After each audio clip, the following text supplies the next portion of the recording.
Sekali lagi anda bersama dengan saya, Saiful Anwar Ismail di dalam program Online Management Talk 2021 yang diadakan bersempena sambutan Hari Hasil ke-25. Dalam slot kali ini kami akan menampilkan seorang lagi personaliti yang sudah tidak asing lagi di kalangan semua hasilian, iaitu yang berbahagia Datuk Dr. Sotimin bin Muhalib, Timbalan Ketua Pegawai Eksekutif Pengurusan. Tanpa membuang masa lagi, dijemput Yang Berbahagia Datuk untuk berkongsi dan membincangkan peranan pengurusan atasan mendepani cabaran norma baru. Dipersilakan Yang Berbahagia Datuk.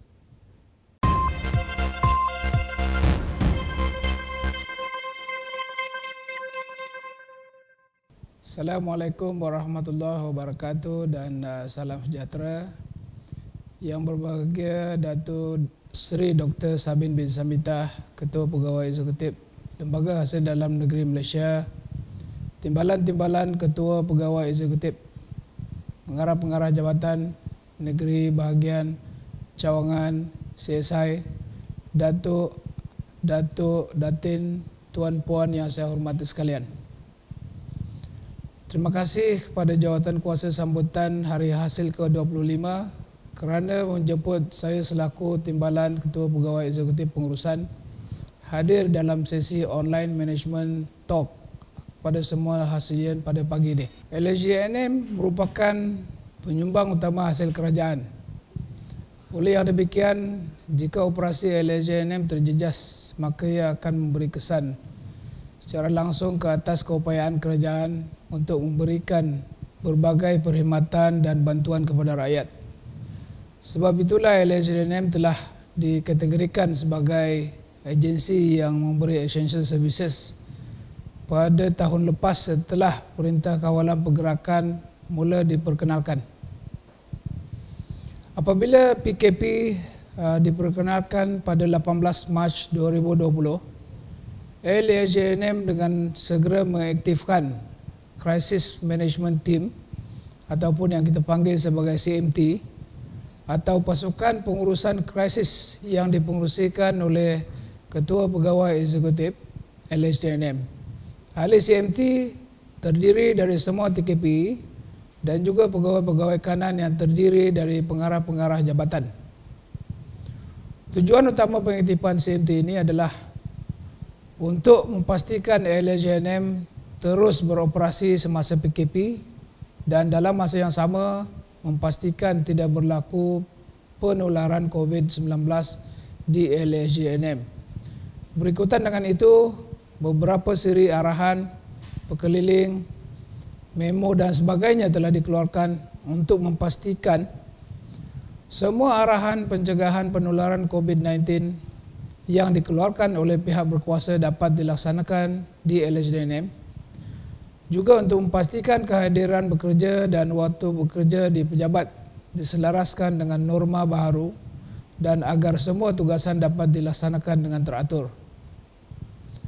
Selain daripada itu, tujuan arahan-arahan keliling dan sebagainya dikeluarkan adalah untuk membolehkan prosedur operasi standard SOP bekerja dari rumah diberikan kepada pegawai yang diarahkan bekerja dari rumah atau dibenarkan bekerja di rumah atas sebab tertentu seperti mempunyai kesukaran penjagaan anak semasa PKP dan sebagainya. Tindakan juga telah diambil oleh Jabatan Teknologi Maklumat untuk memastikan pegawai-pegawai dapat mengakses sistem-sistem tertentu daripada rumah. Selain daripada itu, menggunakan platform e-pembelajaran ataupun dalam bahasa Inggerisnya e-learning sepenuhnya untuk tujuan pembelajaran di Akademi Percukaian Malaysia dan menggunakan platform maya yang bersesuaian untuk tujuan mesyuarat, perbincangan, taklimat dan sebagainya. Contoh-contoh yang saya boleh berikan di sini adalah penggunaan platform Microsoft Teams, aplikasi Zoom dan aplikasi Skype for Business. Sebagaimana yang saya sebutkan tadi, berbagai inisiatif telah diperkenalkan semasa PKP dengan tujuan tertentu. Di antara cabaran-cabaran yang dihadapi termasuklah yang paling utama sekali adalah cabaran komunikasi. Kita mempunyai masa yang terhad untuk mengeluarkan arahan, garis panduan dan sebagainya Kalau tidak silap saya, pengumuman PKP yang pertama telah dibuat pada 16 Mac 2020, iaitu 2 hari sebelum PKP bermula pada 18 hari bulan Mac 2020.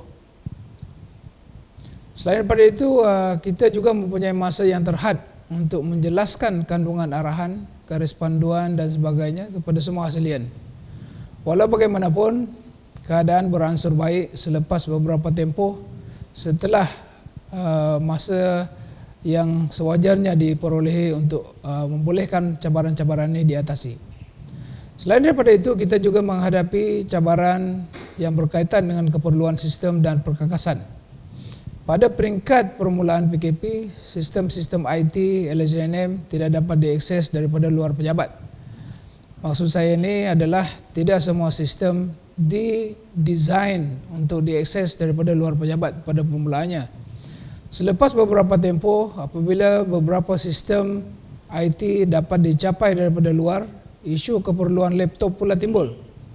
Bagaimanapun, capaian kepada sistem IT ini beransur-ansur diselesaikan, walaupun belum sepenuhnya diselesaikan pada ketika saya bercakap ini. Selain daripada itu, kita juga menghadapi cabaran mengubah kebiasaan pegawai-pegawai kita. Dahulunya meeting, latihan, perbincangan diadakan secara bersemuka, tapi sekarang mesyuarat, latihan, perbincangan perlu diadakan secara online, dan ini merupakan satu cabaran kepada pegawai-pegawai kita yang terpaksa menerima hakikat bahawa meeting secara bersemuka tidak boleh dijalankan. Selain daripada itu, cabaran juga dihadapi kerana pegawai-pegawai terpaksa bekerja dirubah, dan terdapat pegawai-pegawai yang mengalami kesukaran tertentu.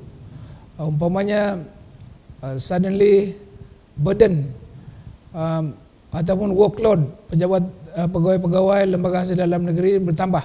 Bukan saja burden kerja-kerja official, tetapi oleh kerana sebahagian besar ahli keluarga berada di rumah dalam masa pejabat, maka pegawai-pegawai, terutama sekali pegawai-pegawai wanita, terpaksa berhadapan dengan tugasan rumah dan juga dalam masa yang sama terpaksa menjalankan tugasan-tugasan official. Dan selain daripada itu, tidak semua pegawai bekerja dari rumah disebabkan kita masih memerlukan pegawai-pegawai berada di pejabat. Oleh sebab itu, arahan telah dikeluarkan supaya pegawai-pegawai ini datang ke pejabat untuk menjalankan tugas. Dan terdapat hasilian yang telah melahirkan kebimbangan bahawa datang ke pejabat boleh mendedahkan mereka pada jangkitan COVID-19. Pihak pengurusan perlu memberikan penjelasan yang sewajarnya kepada hasilian dalam perkara ini. Dan ini merupakan satu cabaran yang dihadapi oleh pengurusan LHDNM. Lembaga Hasil Dalam Negeri Malaysia telah pun mempunyai hala tuju yang jelas. Dan cara-cara kita mencapai hala tuju tersebut telah pun jelas. Sebagai contoh, untuk jangka masa pendek, setiap Januari arahan operasi dikeluarkan untuk menjelaskan tata cara operasi LHDNM dalam tahun tersebut. Untuk jangka masa panjang pula, kita ada perancangan strategik setiap 5 tahun. Oleh sebab itu, tugas kita sebenarnya adalah jelas. Apa yang kita perlu buat adalah untuk memastikan pemantauan yang sewajarnya agar tugas-tugas yang dirancang tersebut dapat dilaksanakan sewajarnya. Saya berharap agar semua hasilian kekal bermotivasi untuk menjalankan tugas pada tahap tertinggi. Kita adalah antara agensi yang tidak terjejas dari segi gaji, walaupun dalam situasi pandemik ini. Kita masih ada pekerjaan dikala ramai rakyat Malaysia di luar sana yang kehilangan pekerjaan. Bukan saja dibayar gaji yang tetap, malah gaji masih meningkat berbanding dengan peniaga-peniaga kecil di luar sana yang tidak dapat beroperasi lantaran PKP. Oleh sebab itu, sama-samalah kita bersyukur dengan situasi kita yang lebih baik berbanding dengan rakyat Malaysia yang lain. Saya ingin berpesan agar semua hasilian patuh kepada SOP PKP untuk mengelakkan dari jangkitan COVID-19. Patuhi SOP semasa bekerja di pejabat dan semasa bekerja di rumah. Berkaitan dengan nostalgia, sebenarnya banyak perkara-perkara yang menjadi nostalgia kepada saya selama saya bertugas di lembaga hasil dalam negeri dan jabatan hasil dalam negeri. Kalau diceritakan memang panjang, cuma saya ingin menyebut satu yang saya rasa agak menarik disebabkan ramai pegawai-pegawai muda sekarang ni tidak pernah mengalami situasi tersebut. Pada masa dulu, sewaktu saya baru melaporkan diri di Jabatan Hasil Dalam Negeri, kami dikehendaki duduk satu barisan panjang seperti budak sekolah. Jadi ini merupakan suatu perkara yang agak unik pada masa itu, dan apabila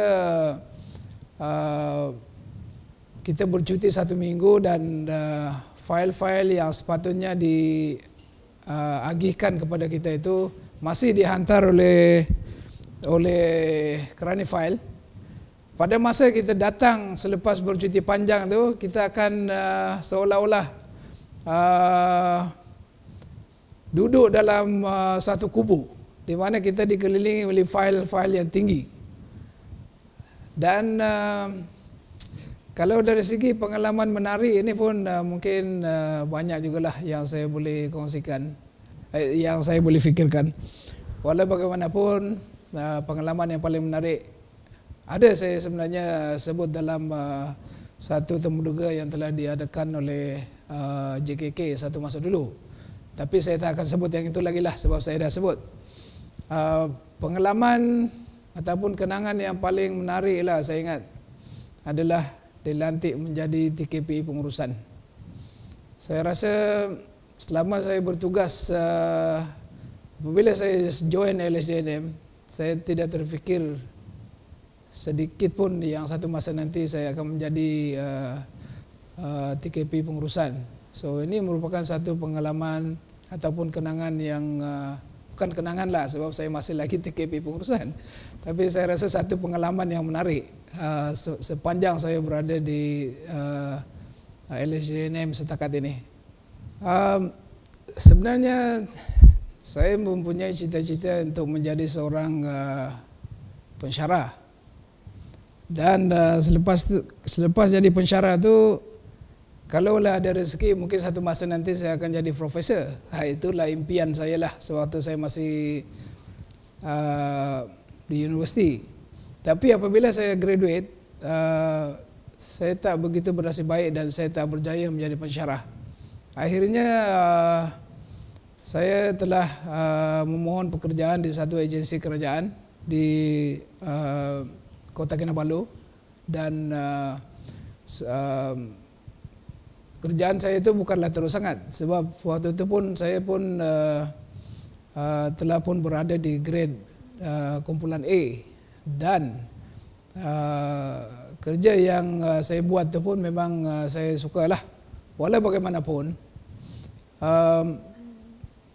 saya memohon kerja di lembaga hasil jugalah, sebab saya tak tahu, saya ingin explore new opportunity. So kalau ditanya apakah saya akan jadi kalau sekiranya saya tak berada di LHDNM, ini soalan hipotetikal lah, mungkin tak akan berlaku. Tapi kemungkinan sekali saya akan tetap bekerja di tempat kerja saya yang lama lah.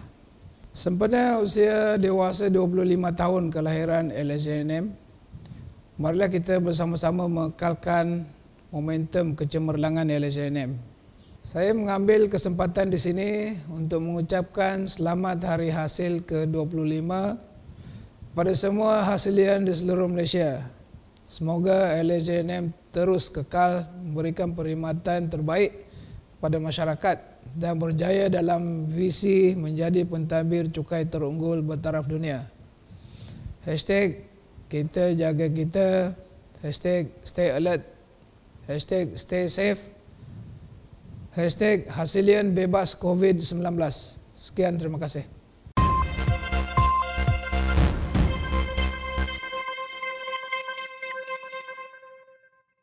Terima kasih yang berbahagia Datuk di atas perkongsian itu tadi. Selesai sudah sesi bersama Timbalan Ketua Pegawai Eksekutif Pengurusan. Kita akan berjumpa dalam sesi seterusnya selepas ini.